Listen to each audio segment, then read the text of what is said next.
Senko Karuza. Jedan prosječan dan. Moja žena i ja baš smo se svađali i razbijali po kući. Bila je to jedna klasična situacija. Djeca su plakala i čekala da to prođe. Trajalo je malo duže, jer mi se činilo da ću joj ovaj put objasniti neke stvari. U tom trenutku ušao je svemirac. Mahnuo sam mu da čeka dok ne završim svoju priču. Stvorio se kod moje žene i počeo istezati van. Bili su na vratima, bilo je očito da je želio gurati u svoj brod. Odalamio sam ga šakom u glavu i izgulio mu antenu.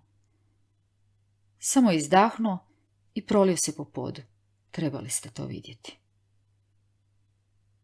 Ubojico, vikala je moja žena, ubio si čovjeka. Iščupala mi antenu iz ruke i pokušala je negdje vratiti. Ali to čudo više nije imalo glave. Eto takav si ti, kaže ona u suzama. Uništiš sve što dotakneš.